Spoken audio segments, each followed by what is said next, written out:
ada yang terlihat seperti terbuka, baik gitu, tapi ternyata hatinya berpenyakit. Nah, penyakitnya ini berbeda dengan penyakit-penyakit yang kufur tadi, penyakit-penyakit yang fasik tadi. Yang ini lebih kronis sifatnya, karena tidak nampak secara langsung dari perilaku. Kalau yang kufur nampak langsung dari perilaku. Ya, penyakitnya dari fahsya misalnya, muncul apa? Pornografi, nonton gambar-gambar yang tak bagus, video-video yang buruk. Yang itu pornografi itu akan membawa kepada tingkat yang lebih serius.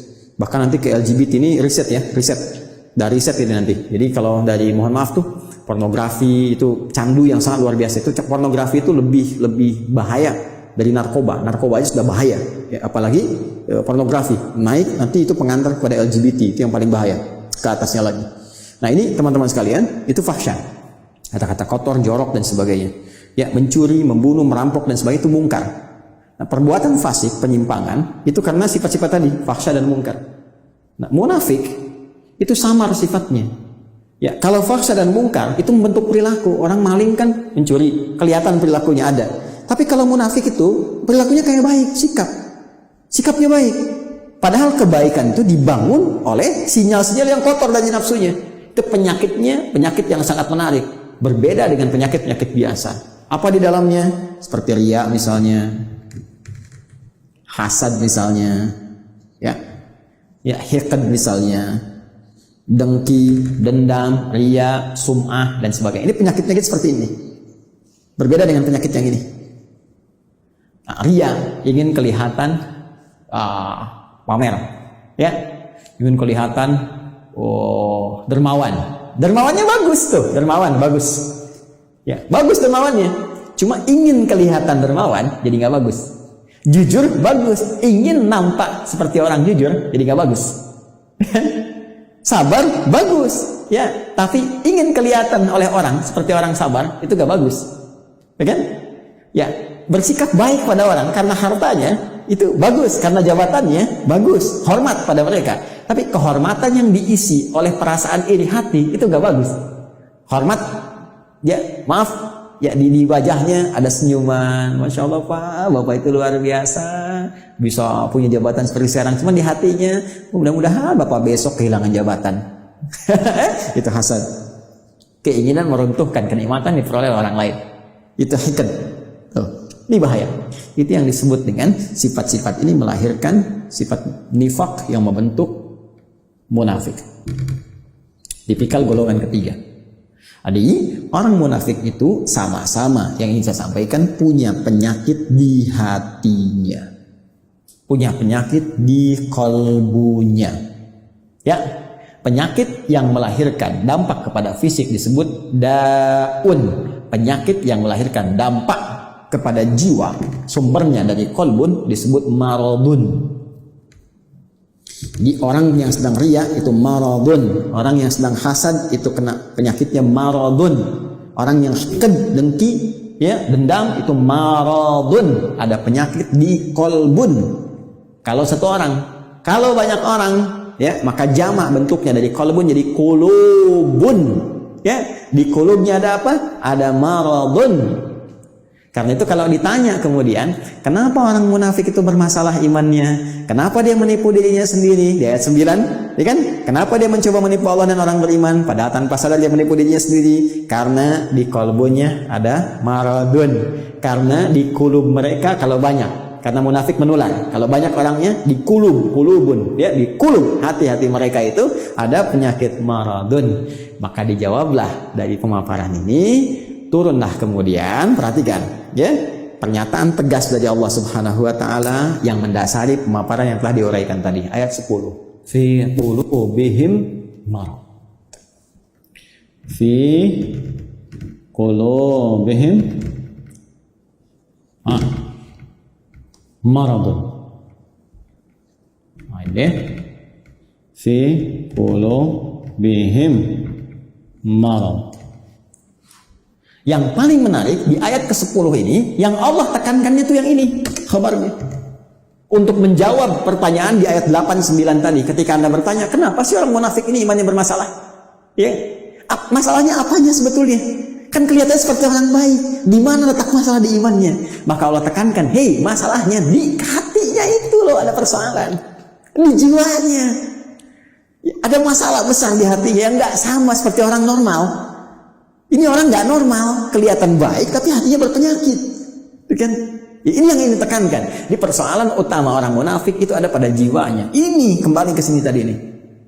Ini yang sedang dikuasai oleh setan dengan penguasaan yang sangat dahsyat sehingga nggak nampak seperti orang-orang fasik, nggak kelihatan seperti orang kafir yang menutup diri, yang jelas perilakunya, ya jelas nih, arahnya jelas. Ini samar kelihatannya. Kenapa? Karena ada bahaya di sini nih. Dan bahayanya apa? Jenisnya. Anda bertanya lagi, apa ya Allah jahat? Jenisnya apa? Bahayanya apa? Penyakitnya bagaimana? Marad nih. Fi qulubihim marad. Nah, jadi ada penyakit-penyakit samar yang nggak nampak secara langsung, nggak kelihatan. Ya, nggak kelihatan, tapi lewat perilaku itu bisa terdeteksi. Nanti yang bisa melihatnya adalah nilai-nilai keikhlasan. Benar nggak nih? Saya mau menyumbang Pak untuk renovasi masjid. Kelihatannya di sini ada renovasi. Oh iya Pak, Masya Allah, Alhamdulillah. Sampai sini masih bagus. Berapa Pak kebutuhannya? 5 miliar. Biar Pak nggak usah buka sumbangan, biar saya aja yang nyumbang. Kan? Sampai sini masih bagus. Benar Pak? Iya nggak apa-apa.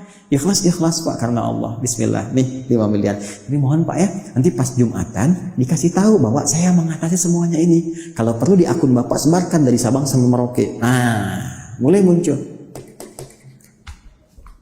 Jelas ya? Nah, ini hal-hal demikian. Nanti kalau ini dikuasai terus, dipelihara terus, maka mulai nanti muncul tindakan-tindakan anarkis dalam kehidupan. Terbawa nanti. Mula-mula nggak enak fisik. Ini penyakit munafik ini berbahaya. Marad itu lebih berbahaya daripada ya, pusing karena penyakit fisik. Ya, telat makan, asam lambung naik, pusing dan sebagainya. Itu obatnya obat fisik. Dawa, minum sesuatu, ya enak, nyaman, dah selesai. Tapi karena munafik, ini bahaya. Pusing karena ria, repot tuh. Obatnya nggak ada di rumah sakit. Ya, silakan datang ke rumah sakit, konsultasi pada dokter spesialis. Saya pusing dok. Di mana Pak? Hampir semua keadaan kepala saya, depan, kanan, kiri, belakang pusing. Apa gejala yang dirasakan? Itu Pak, kalau tetangga saya beli handphone baru, saya pusing yang kanan. Kalau dia beli kulkas, pusing yang kiri Pak. Kalau dia pesan sesuatu yang baru, pusing yang depan. Nah itu, ini pasti yang ini nih. Ya, ini bahaya. Fazadahumullahu marada. Kalau dia nggak taubat, terus dipelihara, dikoleksi, apalagi dihiasi oleh setan dengan hiasan-hiasan fata morgana, ya nanti dapat ini loh, dapat itu loh, ya terus dikemas seperti Abdullah bin Ubay bin Salul, ini dapat kedudukan di Madinah, terus dia pura-pura ya beriman, ya supaya dapat simpati, terus pakai pakaian seperti orang beriman supaya dapat perhatian-perhatian, dekat dengan Nabi, tapi di belakang merencanakan hal buruk, ya. Anti terhadap Nabi, ya, mau bahkan mengeksekusi Nabi, bikin tempat makar kepada Nabi dan sebagainya, Masjid Dirar itu kan, dan seterusnya, sampai wafat dalam keadaan yang mengenaskan. Itu hidupnya kolokan, ya kan? Hidupnya sangat mengecewakan, bikin susah, tapi matinya begitu kolokan. Dan itu kan sifat yang menular terus, tanpa batasan, waktu, dimensi dan sebagainya, terus naik dia. Makanya kalau ditemukan lagi kekinian misalnya, nah itu hati-hati. Ya, ini saya sampaikan sekali lagi untuk kehati-hatian ya. Bukan menghukumi satu dua pihak. Hati-hati cara membacanya jangan salah. Kalau salah baca berarti Anda pun sedang dikuasai oleh setan. Cepat ya. Dan saya berdoa mudah-mudahan Allah membersihkan hati kita. Awas hati-hati. Ya kalau ada kedudukan, ya, harta, benda dan lain sebagainya, kalau ada sinyal-sinyal seperti itu, maka setan sedang mulai masuk.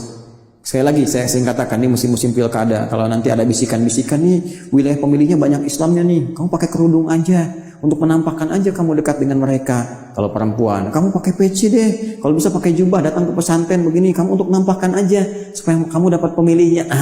Itu hati-hati setan tuh. Katakan pada jiwa Anda, kamu jangan main-main dengan setan.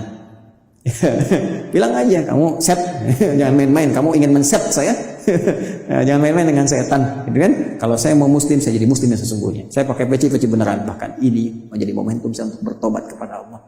Kalau saya dipilih, saya akan jadi pemimpin yang benar. Ya, saya akan dipilih pejabat yang benar. Jadi muslim yang benar. Nah itu. Ya, pun demikian hati-hati kalau sedang bermasalah, ya nggak pernah bersentuhan dengan jilbab, nggak pernah bersentuhan dengan peci, dengan tasbih, tiba-tiba tertangkap di persidangan bawa tasbih, bawa peci, bawa ini. Kalau motivasinya bagus, jalan untuk bertobat baik. Tapi kalau dorongannya udah untuk menarik perhatian hakim, juri, supaya ada kasihan, unsur kesolehan, pakai aja ini. Itu pun dikuasai oleh ini. Kalau tidak ada perubahan yang berarti. Ya, saya menyampaikan ya sebagai gambaran objektif karena dari dulu ada seperti ini. Kalau muncul lagi sekarang, berarti kita bisa hindari. Ya, kita tidak menghukumi satu atau dua pihak. Ada pelajaran kita bersikap objektif untuk melihat dan mengoreksi diri. Kalau ingin berubah, alhamdulillah. Kalau tidak, itu pilihan, tidak pernah ada paksaan. Ya, ini cara membacanya.